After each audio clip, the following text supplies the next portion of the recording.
Not only is she one of the fiercest warriors and one of the most brilliant engineers in the Star Wars universe, she's also one of the most colorful characters the franchise has ever produced. Are you ready, nerdlings? Because it's time to dive in to Sabine Wren.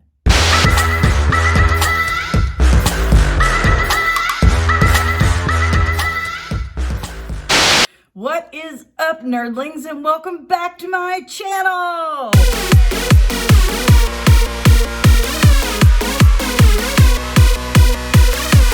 Yeah, good job. If this is your first time here, welcome. Make sure you smash that like button, hit subscribe, and ring the bell so you get notifications when I decide to come back in and ruin your day. Again, if you're new, I'm Danny Sansasi, licensed cosmetologist and registered super nerd, and this is Comics and Cosmetics, where I talk about whatever nerdy topic I've been obsessing about that week while doing my makeup at the same time. Totally normal, right? Nothing weird about that. It's just a totally normal way for a grown adult person to spend their time. This week, as I told you from the future,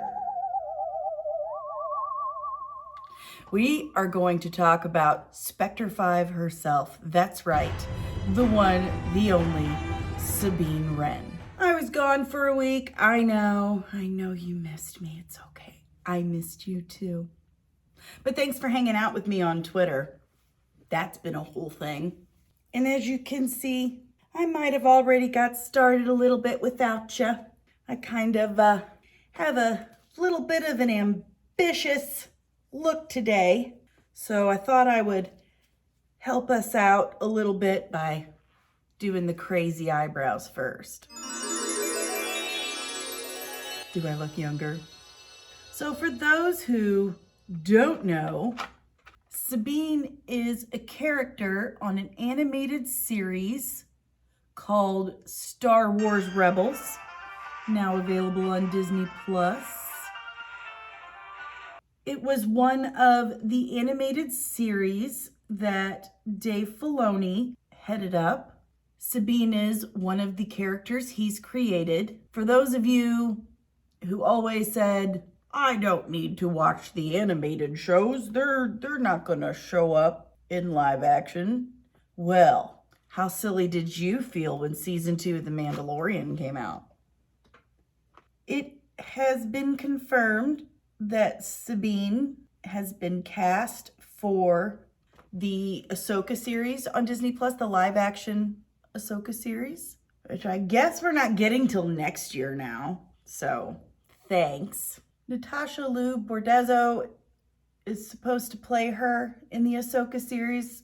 I mean, she looks the part, so as always, I reserve judgment until I actually watch. So Filoni actually named Sabine after some mythology, some Roman mythology. It refers to the abduction of the Sabine women, which is pretty messed up, if you ask me. The abduction or the kidnapping of the Sabine women, an incident in Roman mythology where Roman men went and kidnapped a bunch of women.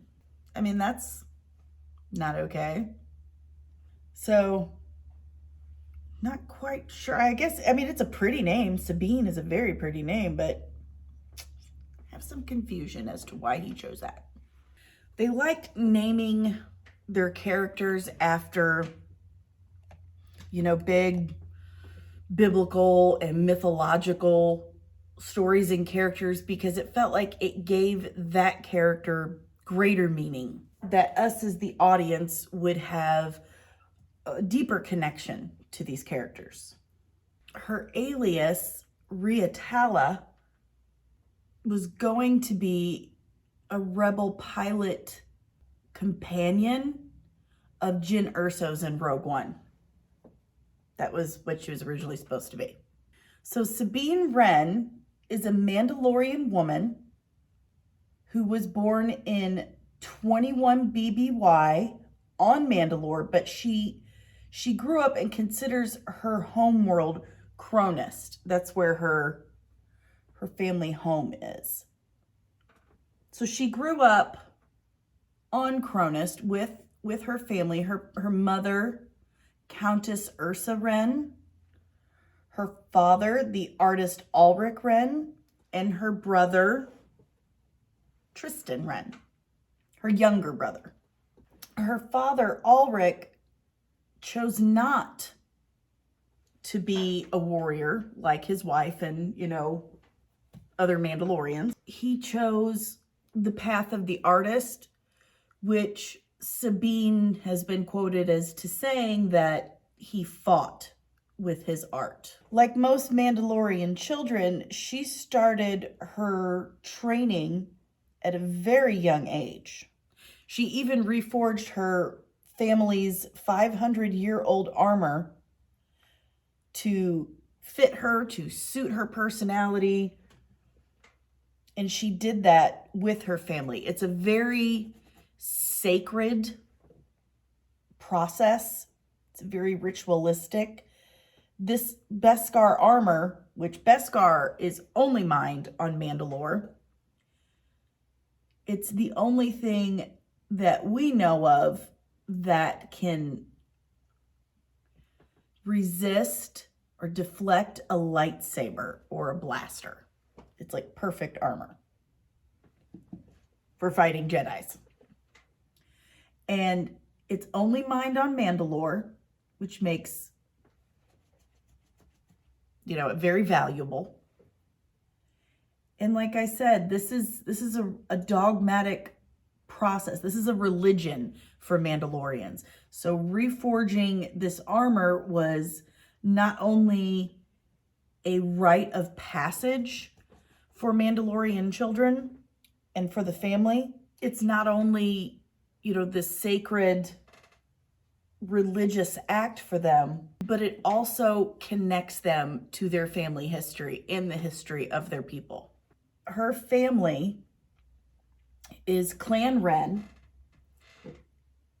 and their loyalty, they were subordinates of House Vizsla. And if you are familiar at all with Star Wars lore, Mandalorian lore, and if you've watched Clone Wars and Rebels, then you know that Tar Vizsla was the first Mandalorian Jedi, and he forged the Darksaber. And the Darksaber became this relic for the Mandalorian people, and whomsoever won the Darksaber by, combat was therefore made the Mandalore, the leader of the Mandalorian people. The Vizslas formed a sect of Mandalorians. There are several, but they formed their own sect called Death Watch, and they were very orthodox, we'll say.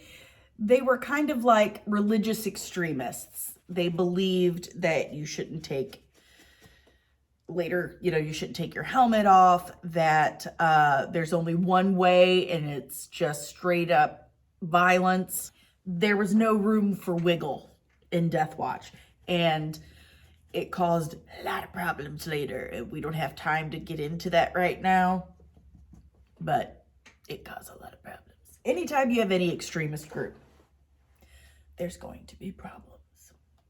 The important thing right now is that you know that Clan Wren was loyal to House Vizsla. They answered to Pre Vizsla. Now, she did inherit a Night Owl's helmet. Night Owls were another sect of Mandalorians led by Bo-Katan Kryze. Yeah, Bo-Katan, she's pretty cool too. But we're never really told where she gets her Night Owl helmet from. It's a mystery. After the Clone Wars, Mandalore fell under Imperial rule. Yay! I mean, like the rest of the galaxy. They even built an Imperial Academy on Mandalore. And as a youngling Death Watch Mandalorian, loyal to the Empire, of course, Sabine goes to the Imperial Academy. While she was at the Imperial Academy, we discover through her storytelling that she was not only this Mandalorian warrior and very talented, she was a brilliant engineer as well. She ends up designing weapons for the Empire. But one weapon in particular that she names the Duchess was an arc pulse generator. And it essentially weaponized any Mandalorian Beskar armor. So if this machine was activated, it would react with the Beskar armor that a Mandalorian was wearing, and it would incinerate the armor and then disintegrate the person wearing it, like it would turn them to ash. So safe to say that Mandalorians would consider this sacrilege and abomination. It effectively turned their sacred armor and beliefs against them. Sabine later would recount this as arrogance and hubris and become horrified at her creation, so she destroyed it. When Sabine spoke out against it, her family turned their back on her. She's just a kid. She's like 14, 15 years old. She's this kid. And her family's like, how dare you? How dare you? Don't come home. Like, wow. What the? That is insane to think that your family feels so strongly that they're done with you. That's some heavy stuff for a cartoon. Devastated, Avi, Sabine escapes. She runs away from the Imperial Academy, escapes with her friend Katsu Onyo, who is there with her. They're both like, yeah, I'm out. No thanks. So everyone blamed Sabine for the arc pulse generator, for the Duchess. And then when she said, no, the Empire made me do this, it's them. They're trying to destroy us so they can basically steal all the Beskar, and they're like, whatever, bye. So sad. She becomes a bounty hunter with Katsu for a while until Katsu gets greedy and then just leaves her to die. Just like, well, this isn't working out for me. I'll see ya. Though Sabine had escaped the academy and destroyed the Duchess, the arc pulse generator, her family was made to suffer for it, like big time. Even though they sided with the Empire and ostracized their daughter, they still made them suffer. Her father was captured and held hostage at the Capitol. What was the point of that? They did what I don't get it. I don't. But it's fine. We're all fine. So her dad's held captive and hostage under the Imperial Governor of Mandalore and the hand of the Emperor himself, Viceroy Gar Saxon. Bastard. Saxon forced Ursa to prove her loyalty to the Empire and to curry favor with Saxon.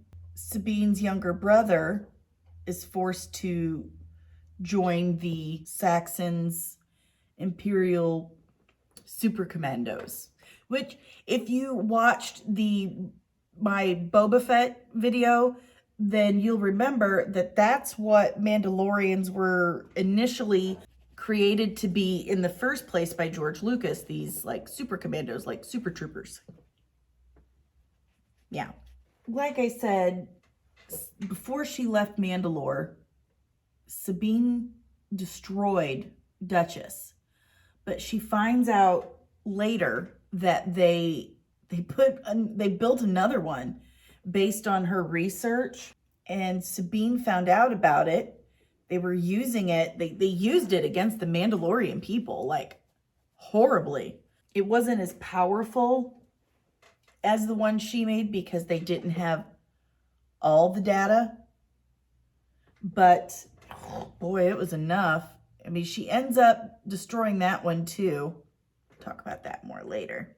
With the help of some Wookiees and Katsu, and they're able to escape. And like I said, her and Katsu became bounty hunters for a while.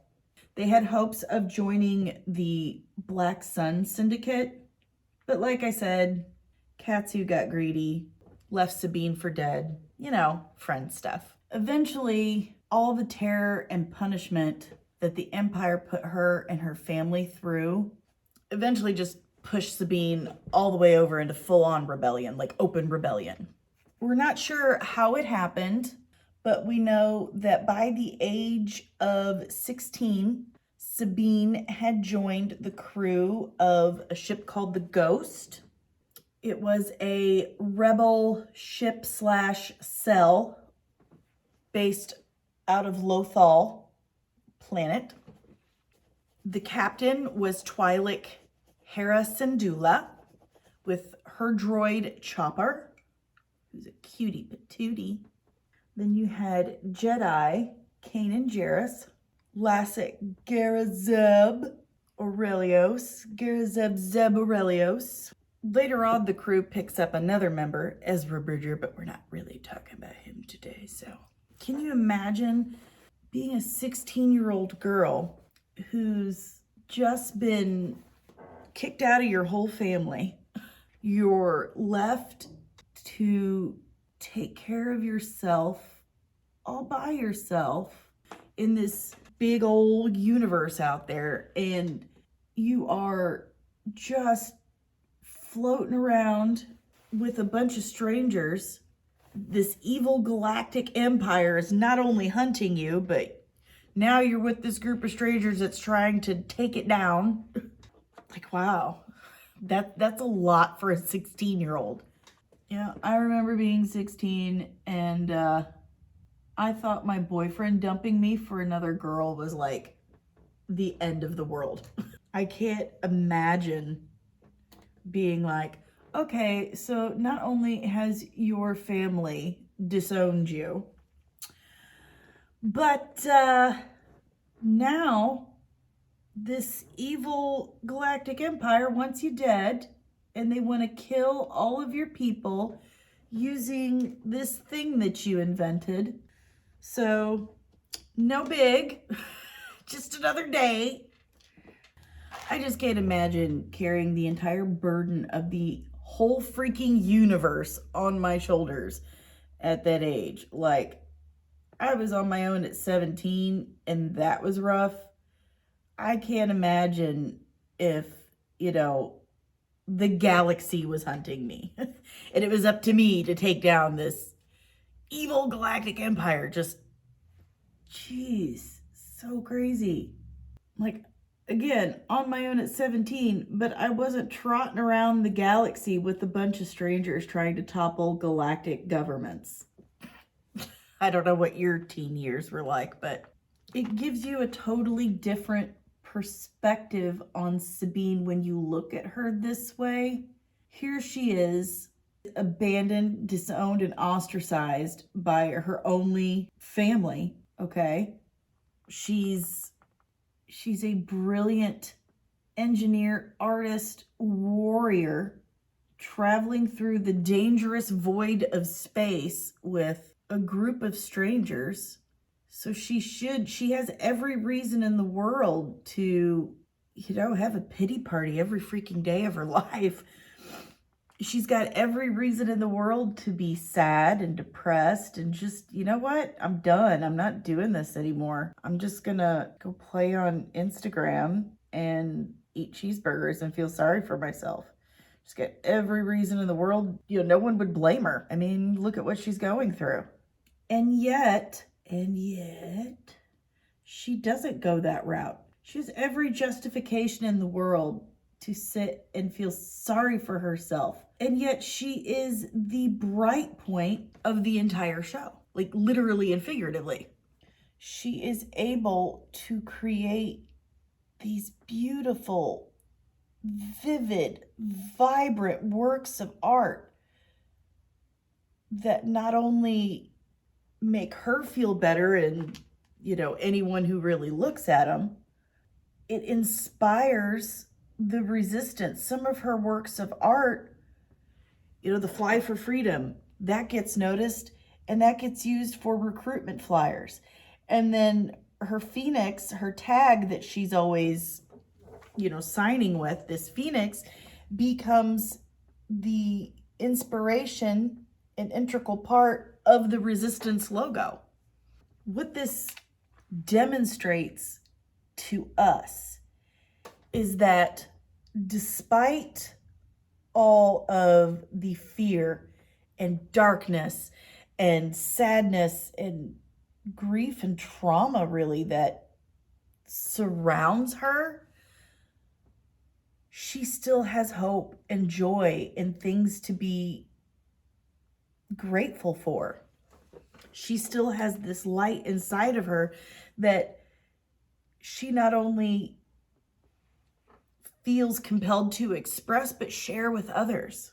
And I don't know about you, but that's a pretty powerful message for me. That no matter what you're going through, no matter what darkness surrounds you, there's always hope. And I feel like that's basically one of the main messages in Star Wars as a whole, that there's always hope. There's always hope for things to get better. And Sabine Wren really embodies that message of hope. There's always hope. There's always beauty.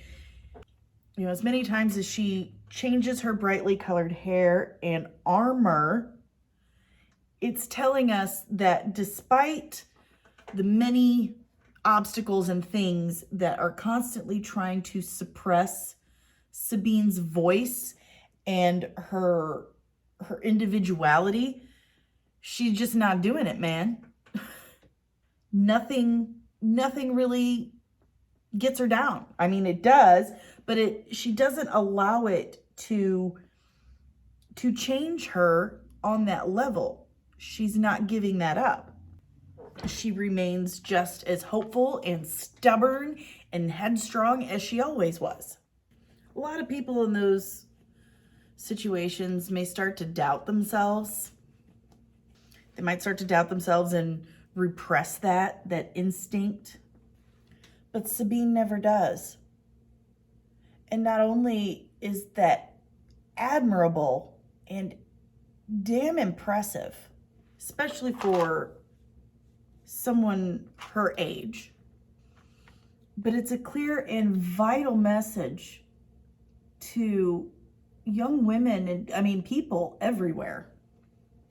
I believe that not to allow a system, a society, anyone to steal your light, steal who you really are deep inside. Don't let them dull your colors or limit your too muchness. I've always hated that.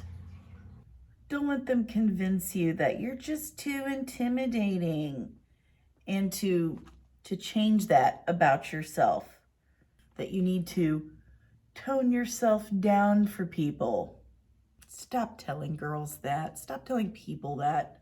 As women and girls, I'm not a boy, so I can't speak for boys, but I can speak for myself and other women that I know, that too many times have we been told that we need to lessen who we are.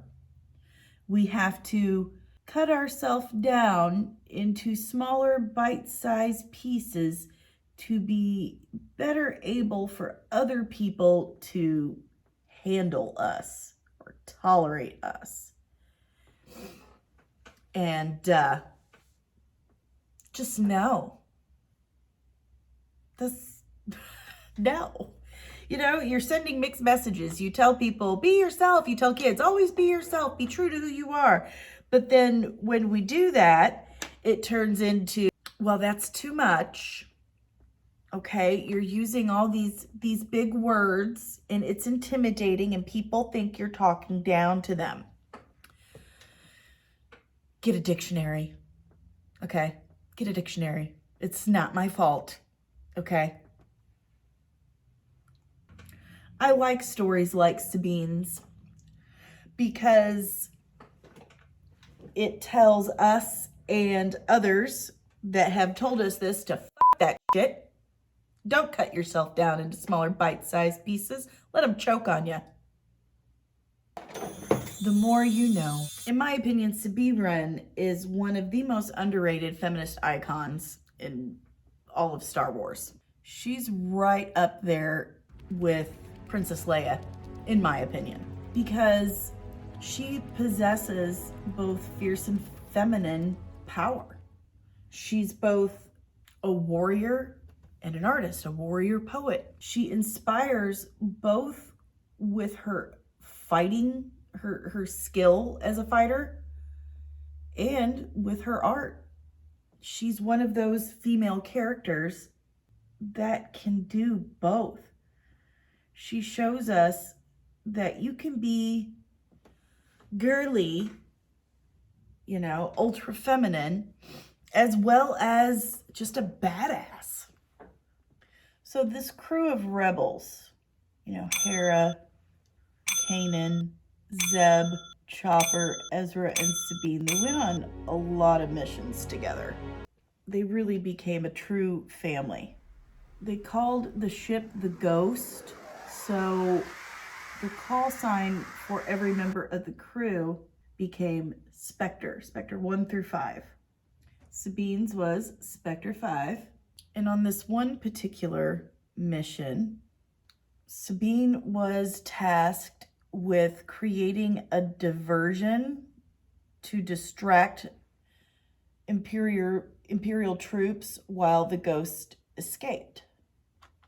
She infiltrated a landing platform and stole a TIE fighter. This was on Lothal. She gets noticed, of course, because that was the plan. She detonates a paint bomb. By the way, Sabine is really good with explosions and paint, so you mix them together. Makes sense, right? So she detonates this big old paint bomb and it covers them in all these crazy colors, and she gets the nickname the Artist among the stormtrooper ranks. This earns her a spot on Lothal's most wanted list. It's around this time that they scoop up a local pickpocket by the name of Ezra Bridger, and he kind of, you know, hit it off. I mean, they're friends and that's cool and all, but pretty sure I'm not alone in hoping that romance really does full on bloom, because it's obvious he's got a thing for her, and clearly she kind of likes him too. So what are we doing here? Everyone wants to see a little Sabine and Ezra action, right? I mean, pervert, not like that. What we all want to talk about is the Darth Maul and Ezra go to Dathomir, where Darth Maul is from. And Sabine and Kanan follow them into this cave where Maul and Ezra have completed this ritual to summon the Night Sisters, the witches of Dathomir, who rode the Rancor. You think Maul ever rode a Rancor? While Sabine and Kanan are possessed, they attack Ezra and Maul. This is where we get the dark sabers. Possessed Sabine finds it and attacks Ezra with it. Now remember, this was made by Tar Vizsla, the first Mandalorian Jedi, and it became this symbol of power and might of the Mandalorian people. During their fight, Ezra was able to force push Sabine out of the cave, which exorcised the demon. And by the way, Sabine still has the Darksaber that, she won off of Maul while she was possessed and attacking him. At that time, Maul had, control over the Mandalorian people. He was leading them, and Sabine took it from him.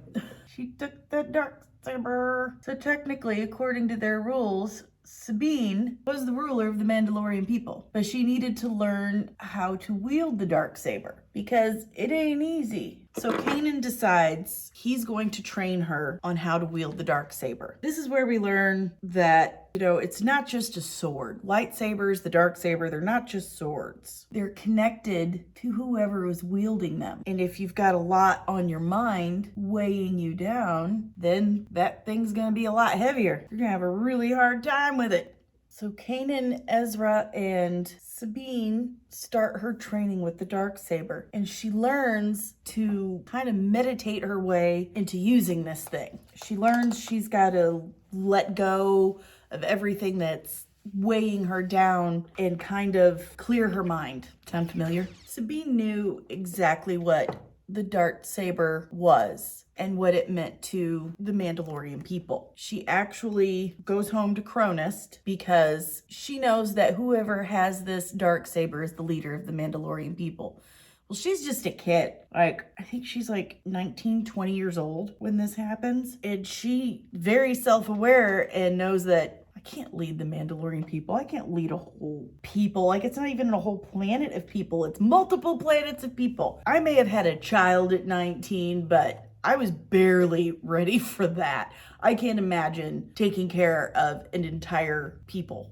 Wow. Well, luckily, Sabine was self-aware and knew that she wasn't ready for this kind of thing. So she decides she is going to do the responsible thing here, make a responsible decision, and she's going to find someone worthy of wielding the Darksaber and leading the Mandalorian people. So she goes home to Cronus and actually reunites with her. She finds out that they're not exactly happy with the Empire these days, too. Her brother's a super commando and hates it, but they were forced into that. This is when she finds out that the Empire had found her research for the Duchess for the arc pulse generator. And though it was, less powerful than when she had made it at the Academy, it was enough for them to use it against her people. The Night Owls, Bo-Katan, show up and actually help. Bo-Katan was interim leader of Mandalore after her sister Satine Kryze was murdered. She was totally Obi-Wan's boo thing. So sad. For all the people who think that they don't have to watch the animated shows to keep up on canon and stuff with Star Wars, boy, you are missing out because some of the best storylines have come out of,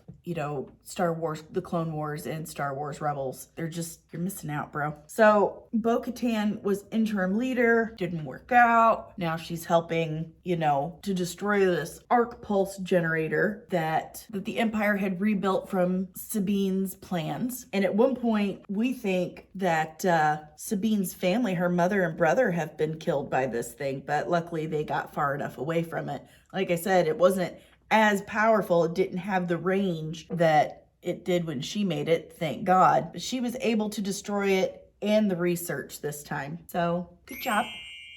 Afterwards, Sabine, she spent some time with Bo-Katan, and she feels in her soul that Bo-Katan is the rightful ruler of Mandalore and that she should be carrying the Darksaber to prove this. It's a symbol. It'll unite the Mandalorian people. Well, when she first tries to give it to Bo-Katan, she's kind of like, well, here you go. You should have this. And Bo-Katan's like, no.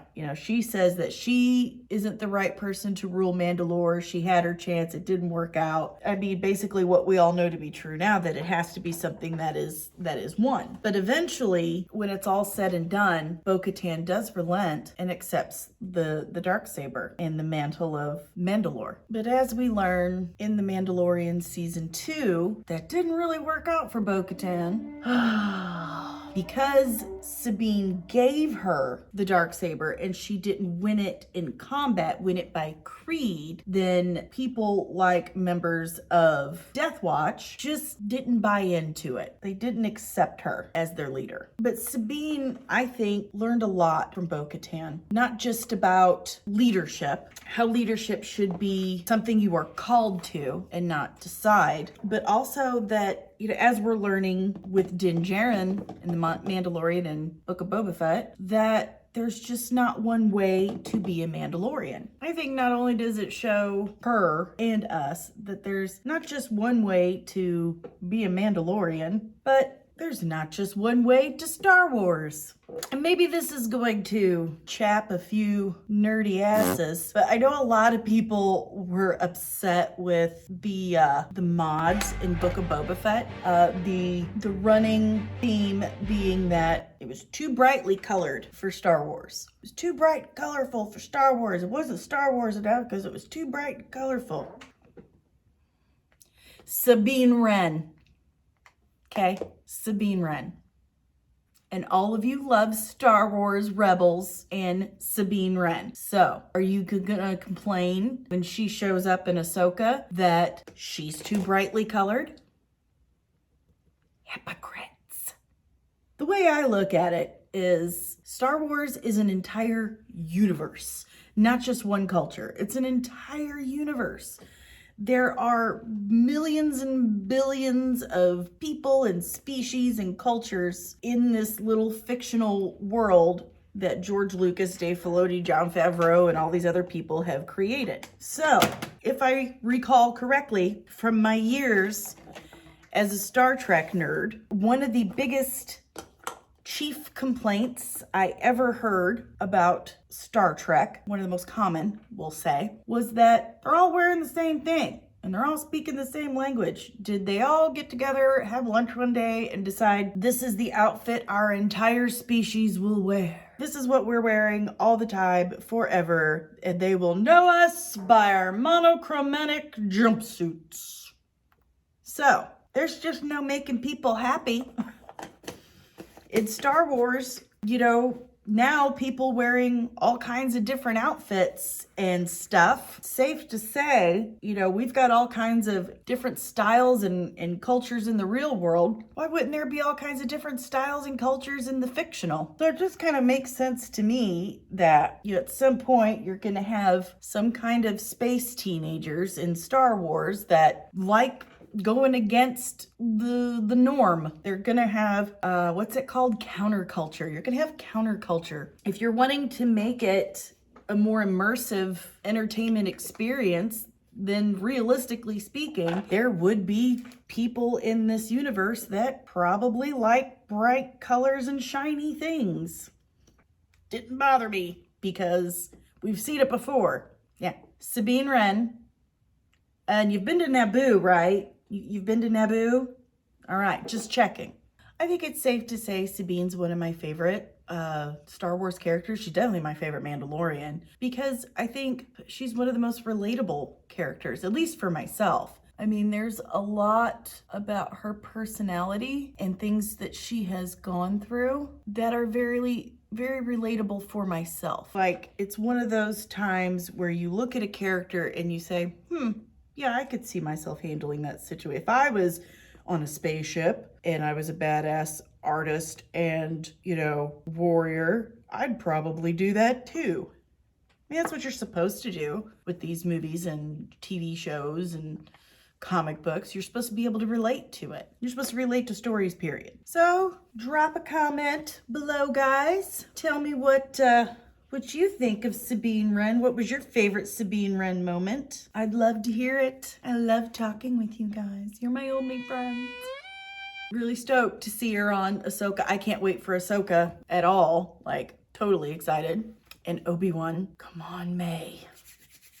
So if you haven't yet, guys, make sure you hit like down below, okay? Hit like, hit subscribe, ring the bell so you get notifications when I'm back going over another nerdy topic or character or whatever I feel like doing that day. You can follow us on Twitter at D_SONCASIE. That's at D_Sansacy.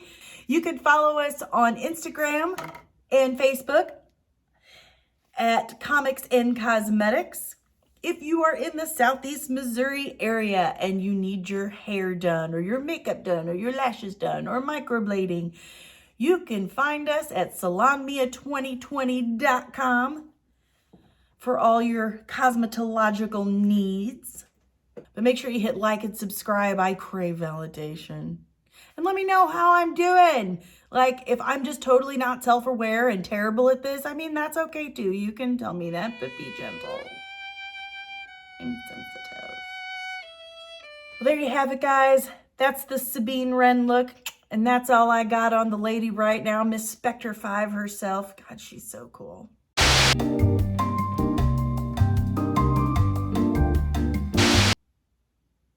I really wish I could have been Sabine Wren. Thanks for coming out today, nerdlings. Have an awesome and wizard day, and I'll see you in the next one.